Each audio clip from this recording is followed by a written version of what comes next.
Assalamualaikum warahmatullahi wabarakatuh. Kami dari kelompok 2 yang beranggotakan Ya, Karin Kusumayanti, Rizky Apriandini, dan saya Farhana Kiki. Kami di sini akan menjelaskan tentang konsep kelipatan persekutuan terkecil atau KPK dan faktor persekutuan terbesar atau FPB. Lanjut saja ke penjelasannya. Pembelajaran FPB dan KPK memuat istilah faktor, kelipatan, dan persekutuan yang perlu memperkenalkan istilah-istilah tersebut kepada siswa. Faktor suatu bilangan adalah pembagi habis bilangan tersebut.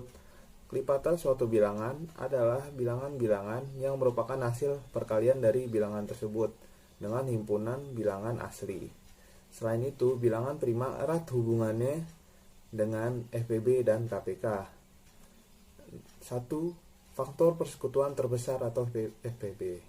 Jadi penjelasannya adalah dalam menentukan faktor persekutuan terbesar atau FPB dari suatu bilangan dapat dilakukan dengan dua cara, yaitu dengan menentukan atau mencari semua faktor perkalian dari bilangan-bilangan tersebut, kemudian menentukan faktor terbesar yang bersekutu dari bilangan itu, dan menentukan atau mencari faktorisasi prima dari bilangan-bilangan tersebut, kemudian menentukan FPB-nya.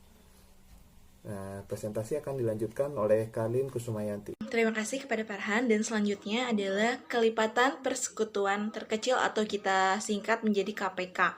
Nah, KPK sendiri adalah kelipatan persekutuan terkecil dalam operasi hitung matematika, merupakan persekutuan atau kumpulan bilangan yang sama dan terkecil yang merupakan kelipatan dari dua buah bilangan atau lebih. Ingat ya, jadi KPK itu adalah operasi hitungan matematika tentunya yang merupakan persekutuan atau kumpulan bilangan yang sama dan terkecil, dan kelipatannya itu dua buah bilangan atau lebih. Selanjutnya, untuk menentukan KPK dan FPB dapat dikerjakan melalui beberapa cara. Yang pertama itu seperti pohon faktor, pembagian atau tabel, faktorisasi prima. Seperti misalnya selanjutnya saya beri contoh seperti pohon faktor yang menggunakan dua bilangan. Seperti 36. Ada dua pohon faktor yang berbeda, hanya saja yang satu merucut ke bawah dan yang satu lebih berpusat dari satu cabang ke cabang lain. Nah, yang pertama misalnya 36 dibagi 2, hasilnya 18. Dan kita bagi 2 lagi menjadi 9. 9 bisa nggak sih dibagi lagi gitu? Bisa dong. Misalnya perkalian berapa? Ingat, untuk pemahaman pembagian, kebanyakan siswa itu atau peserta didik kurang memahami pembagian. Jadi pembagian itu lawan kata, lawannya juga perkalian. Penjumlahan lawannya itu pengurangan. Jadi kalau misalnya 9 dibagi 3, perkalian berapa yang menghasilkan 9? Seperti 3 kali 3 itu 9, berarti 9 dibagi 3 hasilnya 3. 3 kali 3 hasilnya 9. Paham sampai sini? Oke. Selanjutnya 36. Nah, perkalian berapa yang hasilnya 36? 6 kali 6, 36. Berarti kita simpan 6 dan 6. Baik. Selanjutnya, 6 dibagi 2, kita lebih kecil ya, 6 dibagi 2, 3. Berarti 2 kali 3 sama dengan 6.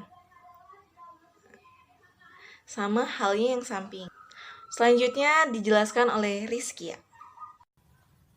Di sini saya akan menjelaskan faktorisasi prima. Yang pertama itu ada pohon faktor, yaitu 300 bagi 2, 150. 150 bagi 2, 75. 75 bagi 3, 25. 25 bagi 3 nggak bisa, jadi 25 bagi 5, 5. Terus yaitu 350 bagi 2, 175. 175 bagi 2 nggak bisa, jadi bagi 5, yaitu 35. 35 bagi 5, 7. Cara menentukan faktorisasi prima dari suatu bilangan. Misalkan carilah faktorisasi prima dari 72. 72 yaitu 72 bagi 2, 36. 36 bagi 6, 6. 6 bagi 2, 3. 6 bagi 2, 3. Terus 72 bagi 2, 36. 36 bagi 2, 18. 18 bagi 2, 9. 9 bagi 3, 3. Di sini ada langkah-langkahnya. Langkah-langkahnya itu sebagai berikut.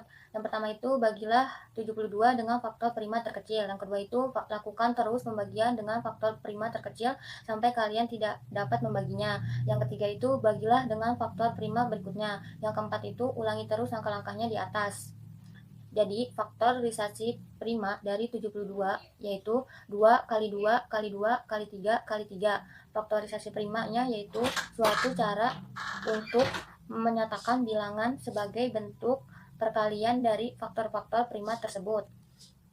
Yang keempat itu yang terakhir itu ada metode tabel. Cara mengerjakannya, bagilah semua bilangan itu dengan faktor-faktor prima persekutunya. Setelah semua bilangan menjadi prima relatif satu sama lain, nilai FEB-nya sama dengan 1. FEB itu faktor persekutuan terbesar. Bagilah hasil-hasilnya dengan faktor-faktor prima yang mungkin.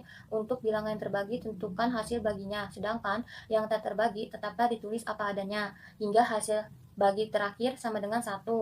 Jadi FEB itu kan faktor persekutuan terbesar. Kalau KPK itu kalitan persekutuan terkecil. Jadi FEB-nya itu 310, 350 itu 5, 400 itu 2. Terus kalau KPK-nya itu 300 itu 2, 350 itu 2, 400 itu 3. Jadi dapat disimpulkan bahwa FEB-nya 300, 350, 400 sama dengan 10 kali 5 sama dengan 50. Kalau KPK-nya itu 300, 350, 400. 10 kali 5 kali 2 kali 2 kali 3 kali 3 kali 7 sama dengan 8.400. Di sini saya akan menerangkan media yang dibuat dari kelompok 2, yaitu media Dakon Matika. Di sini saya akan menerangkan kelipatan yang terkecil, yaitu 2 dan 4, dengan menggunakan biji ketapang. Kita mulai dari kelipatan 2, yaitu 2, habis 2 itu 4, habis 4, 6, habis 6, 8, habis 8, 10, habis 10, 12, habis 12, 14, habis 14, 16, habis 16, 18, habis 18, 20, habis 20, habis 20, 22, habis 22, 24. Tadi kan udah kelipatan 2, sekarang kelipatan 4. Dari angka 4, 4, 8, 12, 16, 20, 24. Sekarang kita akan menarikan dakon yang berpasangan, yaitu angka 4, angka 8, angka 12, angka 16, angka 20, angka 24. Nah, dari sini kita lihat angka mana yang paling terkecil, yaitu angka 4. Jadi kelipatan persekutuan terkecil dari 2 dan 4 adalah 4.